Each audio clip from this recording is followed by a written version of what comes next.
Now, without further ado, the offense. Byron Washington, 6'7", 400 pounds. That's right. According to the Syracuse website, Byron Washington is 400 pounds, 6'7", a 3-star tackle / guard out of Texas. Normally, it's very difficult for true freshmen to see the field, but especially for anyone that plays along the offensive line or the defensive line for any college football team. In fact, funny enough, though, Tennessee is going to have a 5-star offensive lineman, it looks like, start for them in week 1 against Syracuse. We'll discuss that next week more on the show.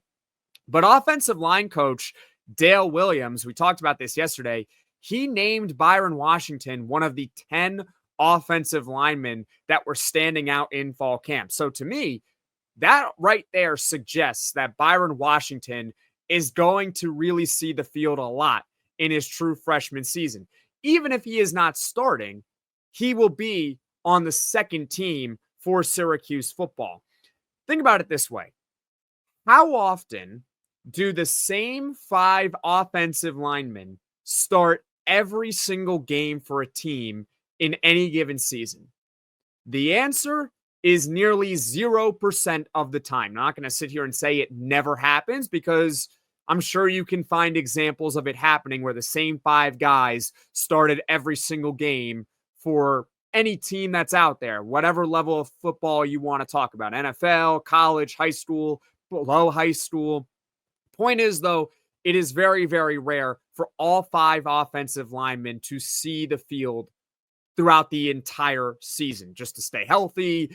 Injuries, underperformance can happen, sometimes both. So Byron Washington, if he can stay healthy throughout the season, he's going to play for Syracuse this year. I do not think he is going to have a redshirt season this season. And guess what? That's good. He gets development this year, and hopefully he plays well when he does play for Syracuse in 2025. Another player that I believe will see the field a lot this upcoming season, and perhaps will not use a redshirt year, but there's a little caveat here, is Darius Johnson, a 5'10", 180-pound, 3-star wide receiver out of Florida. He actually attended the same high school as Syracuse 2026 commit, who's a 5-star receiver, in Calvin Russell. Of course, the school that I'm referring to is Miami Northwestern.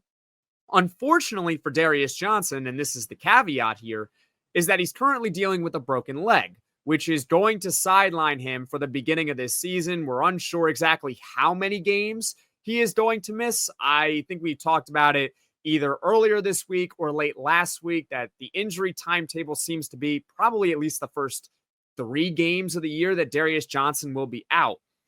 However, I want to mention him and include him in this podcast because he was really standing out in the spring, and he was really standing out in fall camp.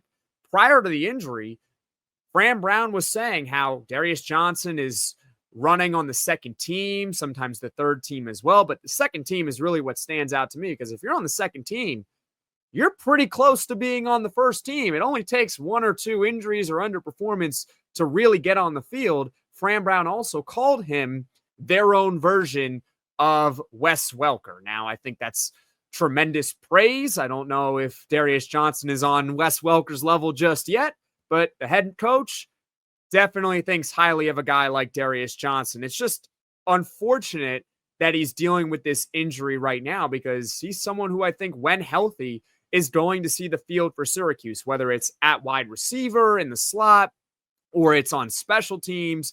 We just got to hope that Darius Johnson can get healthy for this season and continue his tremendous development so far.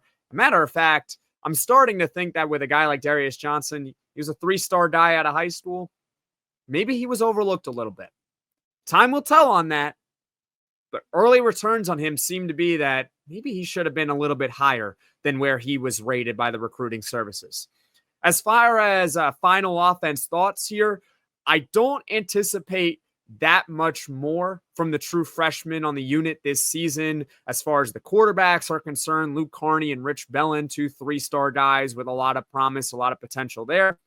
I don't see them getting on the field barring significant injury and or underperformance. The reason why is because the first three quarterbacks seem to be Steve Angeli, Ricky Collins, and then you have redshirt freshman Jakari Williams. If you're a fourth or fifth string quarterback and you're seeing the field in year one, something went really wrong, or maybe it was the bowl game. If Syracuse makes a bowl game and they want to see what they got, who knows? Maybe that happens. But aside from that, I don't really think that they're going to see the field.